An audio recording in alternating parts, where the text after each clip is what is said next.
아내를 보고 도저히 흥분이 되지 않아서 작은 방에 가서 야동을 보고 발기시켜서 관계를 억지로 갖고 30대는 카드빚이고 40대는 아내의 샤워 소리고 50대는 곰국이라고 분리수거를 하고 있는 게 아니라 차량에서 이제 와이프가 집을 비운 사이에서 옆동에 있는 아줌마를 우리 집에서 순댓국을 좋아하지도 않는데 순댓국을 먹으러 갈까, 그 순댓국집 아줌마랑 사귀고 있는 케이스. 강원도 내려가신 분은 한 달 산다 그러니까 안 올라오셔서 가봤더니 거기서 아예 살림을 차리셔가지고 버려져 있던 기억이 많은 사람들이 관계 중독에 많이 빠져요. 너무 달콤해요. 이 순간 요거 좀 어때? 그때 정신을 차리셔야 돼요. 700만 원을 보내주고 바람이 나서 딴 여자랑 산다 그러더라고요. 그래서 제가 그랬어요. 좋은 사람이네. 저 어릴 적에 아빠가 외도를 하셔가지고 집을 나가서 첩하고 사셨어요. 다른 여자랑 8살 9살 이렇게 살아가는데 너무너무 힘든 거예요. 자살을 하려고 지하실에 들어가서 끌어안고 있는 걸 과제를 내드려요. 서로 만져주고 스킨십하고 처음에는 옷을 입고 하다가 속옷만 입고 하다가 그 다음에는 전부 벗고 80%가 섹스리스기도 하고요. 의무방어전을 하는 이유는 뭘까요?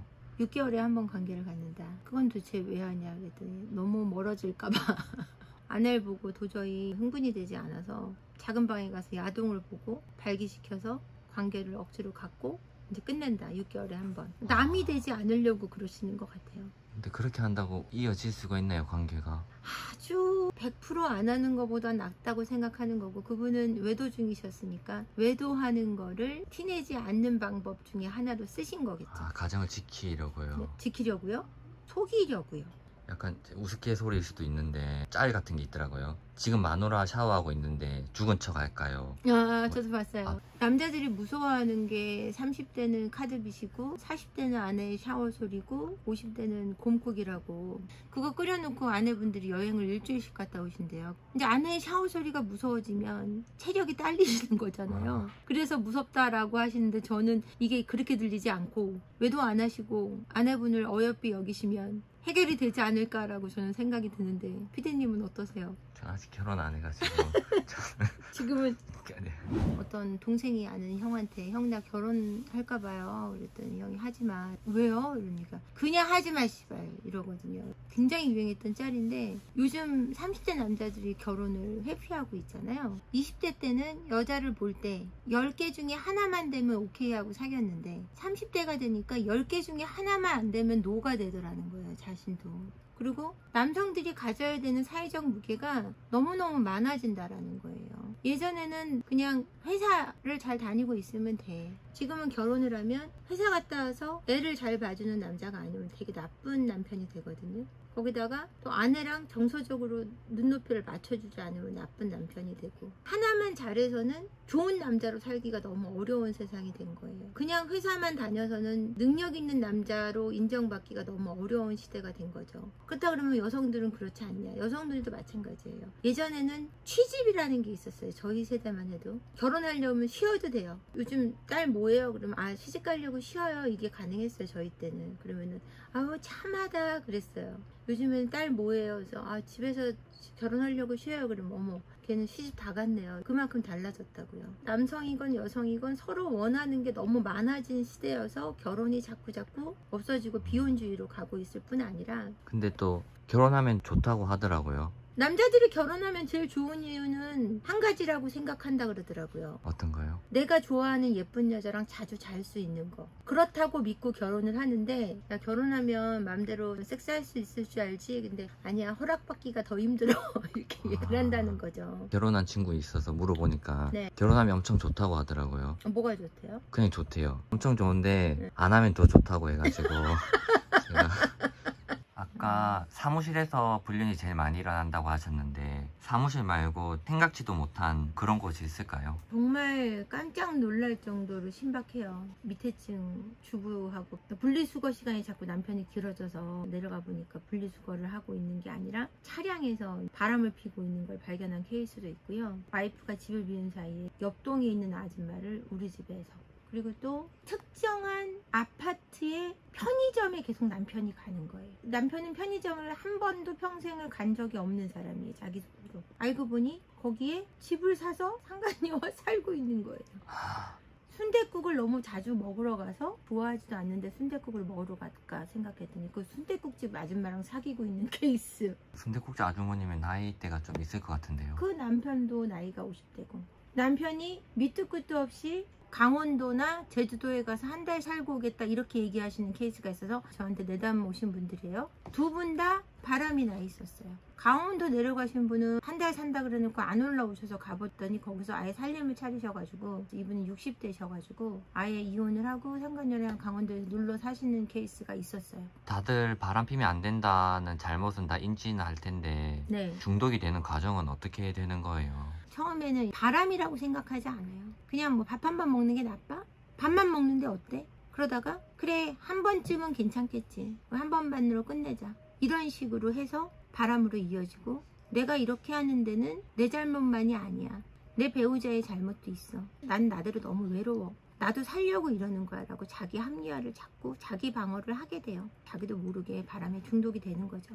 바람이라는 것은 성중독하고 관계중독으로 두 개로 나뉘거든요. 성중독 같은 경우는 어릴 적에 성적인 학대, 육체적인 물리적 학대, 정서적인 언어적인 학대를 받은 케이스가 많아요. 관계중독 같은 경우는 사람들하고 관계를 맺으면서 이렇게 매력을 느끼거나 사랑을 느낄 때 얻는 쾌감이 마약을 먹는 것처럼 약물에서 얻는 쾌감하고 비슷해요. 도파민이네요. 그 정도 도파민이 강하게 분비되면서 그걸 놓기가 너무 힘든 거예요. 무가치하게 내버림 당한 거예요. 왠지 나한테 아무도 관심이 없던 버려져 있던 기억이 많은 사람들이 관계 중독에 많이 빠져요. 많은 사람하고 관계 맺으려고 하지만 깊게 관계 맺을 수 없고 어떤 한 사람에게 깊이 빠지기도 하고 정말 깊은 애착과 건강한 애착은 이루지 못하는 거죠. 저도 혹시 나중에 큰 유혹이 올 수도 있을 것 같은데 결혼하고 네, 이런 생각을 문득 들었거든요. 어떻게 하면 그 상황을 좀 잘 벗어날 수 있을까요? 유혹이 왔을 때 사람이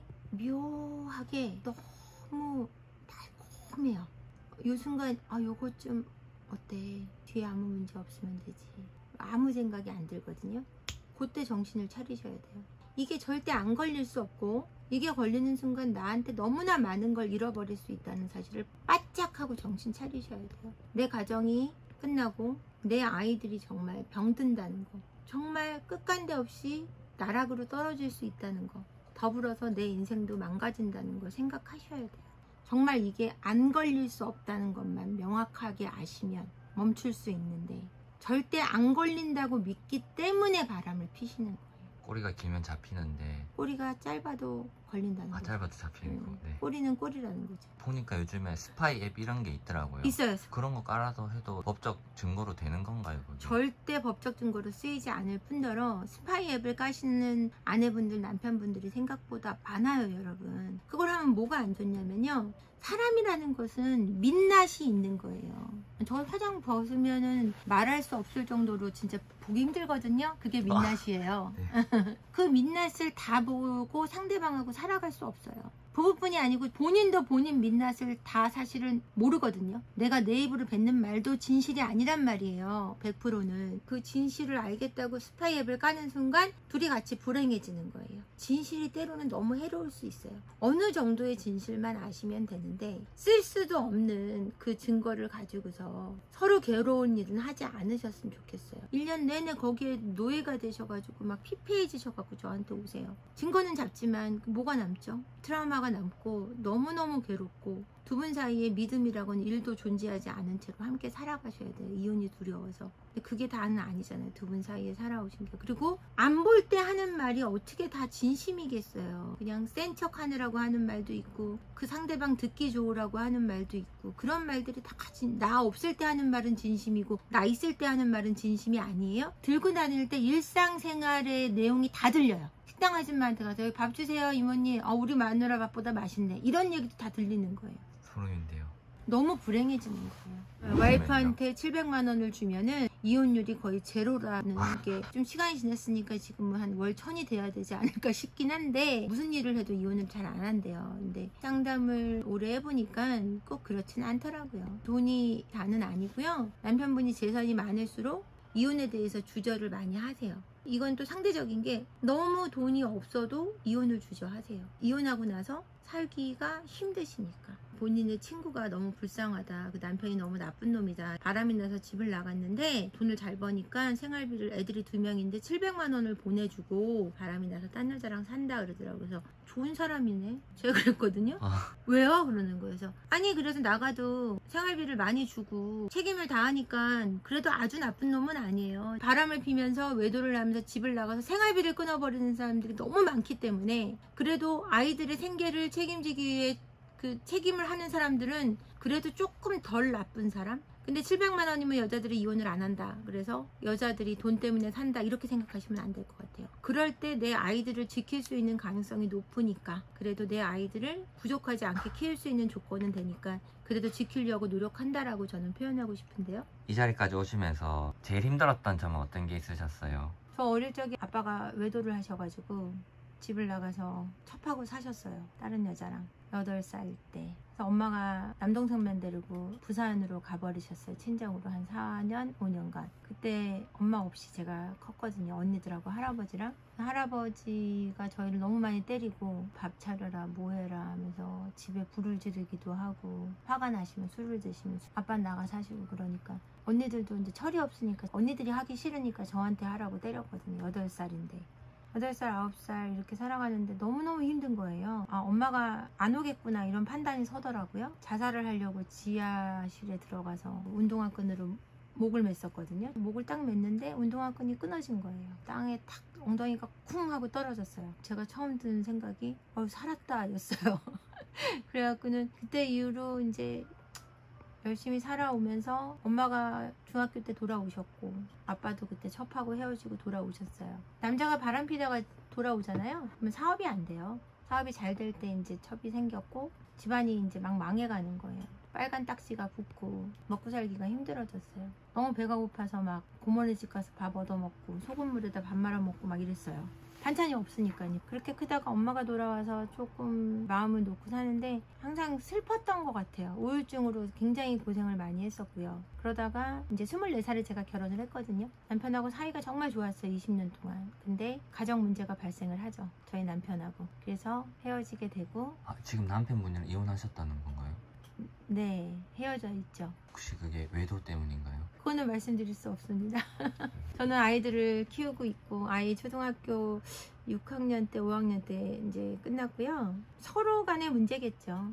그게 외도였던 아니었던 서로 간의 문제였고, 저는 남편을 원망하지 않아요. 남편이 20년간 저한테 참 충실했고 좋은 사람이었기 때문에 누구의 잘못이든 간에 저는 남편을 원망할 필요는 없다고 생각하고, 아이들을 얻을 수 있었기 때문에 다시 돌아가도 제 남편과 다시 결혼할 생각입니다. 그때 가장 힘들었던 것 같아요. 남편하고 헤어질 때. 그래서 이 상담을 시작하게 됐고요. 제가 그때 그런 일을 겪으면서 아무도 도움받을 곳이 없더라고요. 친정은 너무 열악하죠. 시부모님은 장애 오셨거든요. 두 분 다. 제가 상의 드릴 수가 없어서 저 혼자 해결해 가는데 못 하겠더라고요. 인지치료 받아가면서 온갖 고생을 다 하고 공부하면서 나처럼 힘든 사람들한테 좀 도움이 돼야 되겠다라고 생각했던 것 같아요.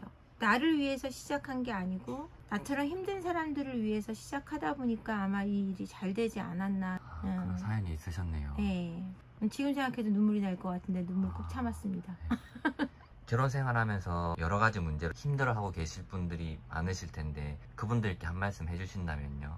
제가 결혼 생활을 하면서 한 5년간 너무 행복했어요. 어느 정도로 행복했냐면 자다가 벌떡 일어나서 주변을 막 이렇게 훑어봤어요. 이 원룸 1018만원짜리 방이었는데 이 방을 그리워할 때가 올 거야. 나는 이 순간 너무 행복해서 이 방을 훑어보던 이 시간을 돌아볼 거야 라고 생각했었는데 왜 그랬었나 라고 생각을 해보니까 내가 중심이 되기보다 내 남편을 어떻게 행복하게 해줄까가 중심이었던 것 같아요. 이 사람이 행복하고 웃으면서 내가 같이 행복했던 것 같아요.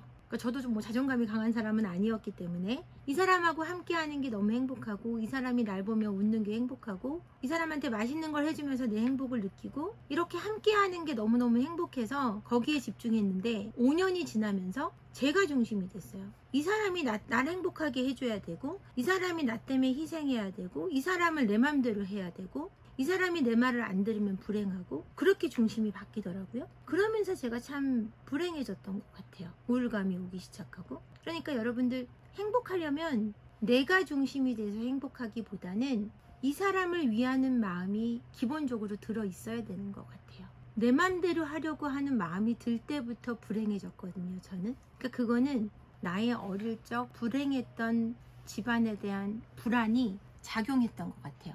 내가 불행하지 않으려면 얘를 내 맘대로 해야 돼 라는 마음이 드는 거예요. 여러분들도 아마 남편을 내 맘대로 하거나 내 아내를 내 맘대로 하려고 하는 분들이 있을 거예요. 그럼 굉장히 짜증나거든요, 내 맘대로 안 될 때. 그런 마음에서 벗어나서 내가 내 스스로 얼마나 행복한지, 나는 나로서 온전한지를 돌아보시고 그 안에서 저 사람을 한 사람으로서 건강하게 바라보는지 그거를 생각해 보셔야 될 것 같아요. 지금까지 좀 바람이라든지 무거운 주제로 이야기를 많이 해주셨는데 그게 제일 가볍죠. 네. 그래서 이 영상 보고 결혼하기 무섭다 이렇게 생각하시는 분도 있을 것 같은데 네. 그분들께 가볍게 한 말씀 해주신다면요. 결혼은 해서 후회할래 안 해서 후회할래 저는 단연코 해서 후회하는 쪽을 선택드리고 싶어요. 안 해서 후회하면 해본 거에 대한 항상 미련이 남으실 텐데 하고 나서 후회하시면은 그래도 남는 게 있어요. 항상 수업료는 내고 나면 배운 게 있거든요. 결혼이라는 수업료는 여러분에게 진짜 인생이 뭔지에 대해서 알려드릴 거예요. 뜬구름 잡는 얘기 같지만 내가 정말 선택해서 한 결혼이고 이 사람을 사랑해서 한 결혼이고 나와 다른 거에 대해서 인정해주는 삶이라면 여러분 반드시 행복할 수 있고요. 그리고 함께하면 결혼하는 순간 부자 될 가능성이 높아지고요. 함께 살면 수명도 4년에서 8년이 길어진대요. 오래 사실 수 있고요. 나 닮은 주니어가 태어나는 거는요, 세상에 지각 변동이 일어나요. 지금 살고 있는 세상하고는 정말 다른 세상이 열립니다. 그 다른 우주를 경험해 보시기를 적극 권해드리고 싶습니다. 그러다 힘드시면 저한테 오시면 돼요. 제가 다 해결해 드리겠습니다. 걱정하지 마세요. 오늘 간단하게 어떤 일로 오셨는지 좀 알 수 있을까요? 부부관계 개선 때문에 오게 됐어요. 혹시 이혼 때문에 오신 건가요? 네네네. 처음에는. 근데 이렇게 상담 받고 나서 어떻게 좀 개선의 솔루션을 찾으셨을까요? 네, 서로를 다시 조금 이해하게 되고 각자의 행동에 대해서도 다시 돌아볼 수 있는 시간이 된 것 같아요. 신뢰가 안 된다면 혹시 사유가 외도 이런 걸까요? 알겠습니다. 네. 첫 상담하신 거예요? 아니에요. 몇 회지? 9회차입니다. 비용도 꽤 비싸긴 하더라고요. 네네네. 근데 그 정도 비용을 내시고 이렇게 상담 받을 만 하신가요? 어떠세요? 저기 대구에서 여기까지 운전해서 오기가 쉽지 않거든요. 계속 올 정도면 엄청난 효과를 보고 있는 것 같습니다. 어떻게 보면 좀 선배님의 입장이 될 수도 있을 것 같은데 네. 상담을 고민하시는 그런 분들께 그냥 짧게 한마디 해주실 수 있나요? 10회 아니고 100회도 충분히 하고 싶은 마음이 있고요. 선생님이 누구 편을 들어주는 게 아니고 중간 입장에서 양쪽을 잘 조율해 주시니까 되게 만족하고 있습니다. 혹시 결혼 몇 년 차 부부신 거예요? 18년 됐습니다. 엄청 오래되셨네요. 예. 네. 이렇게 상담 받으시고 깍지까지 네. 하시고 두 분 결혼 생활 응원드리겠습니다. 네, 예. 감사합니다. 내담자분들한테 과제를 내드려요. 베드쉐어라 그래서 침대에서 두 분이서 이야기 나누게 해요. 손을 잡고서. 보통 이렇게 대화 나누시라 그러면은 남편분이 자요. 그래서 주무시지 않도록 타이머를 30분만 맞추고 손을 잡고 예전에 좋았던 시절의 이야기만 나눌 수 있도록, 어렵지 않도록 주 1회에서 2회, 3회 이렇게 늘려갈 수 있도록 도와드리고, 이런 숙제를 이제 잘해 오시면은 나중에는 침대에서 끌어안고 있는 걸, 허그하고 있는 걸 과제를 내드려요. 서로 만져주고 스킨십하고 이런 숙제를 내드리는데, 처음에는 옷을 입고 하다가, 그 다음에는 속옷만 입고 하다가, 그 다음에는 전부 벗고, 이런 식으로 점차적으로 이렇게 스킨십도 늘려갈 수 있도록 과제를 내드려요. 본인들도 모르게 그 친밀도가 높아져 가거든요. 섹스리스가 아니어도 이 과제를 내드리기도 하고요. 상담소에 오시는 분들은 거의 80%가 섹스리스기도 하고요. 그렇게 많으세요? 네, 그리고 섹스만으로 모든 것을 풀려고 하는 또 남편분들이 있어요. 또 아내분도 있어요. 속옷만 입고 서로 만져주는 정도의 스킨십, 머리를 쓰다듬어 준다든가, 볼을 만져준다든가, 손을 잡아준다든가, 서로 마사지를 해준다든가, 이런 정도의 스킨십만. 그 대신 관계는 갖지 마라. 왜냐면은 성중독에 빠져 계신 분들은 금욕을 해야 되는 시기가 있기도 하거든요. 그 숙제 통과하면 그 다음 숙제는 어떤 거예요? 관계를 한번 하고 온다든지, 같이 야동을 보고 온다든지 두 분이서 대화를 나누면 소통을 잘 못하시거든요. 한국말을 하는데 받아들이시는 게 달라요. 제가 해석을 해드려야 돼요. 그걸 연습하시다 보면은 나중엔 두 분이서 그 대화를 듣고 반영하고 공감하고 다시 그 자신의 의견을 얘기하고 이런 대화를 하실 수 있는 힘을 기르시게 되죠. 다들 숙제 잘 해오시나요? 숙제 잘 해오세요. 그냥 오늘 1주차 왔으니까 숙제해야 되고 2주차니까 숙제해야 돼 이게 아니고 이분들이 흡수할 수 있는 단계가 됐을 때 제가 숙제를 내드려요. 케이스에 따라서 다르게. 아 그렇겠네요. 아직 서로 풀리지 않은 게 있는데 갑자기 말도 안 돼요. 되겠네. 그래서 1주차 이렇고 2주차 이쪽 3주차 이렇고 이렇게 해서 가면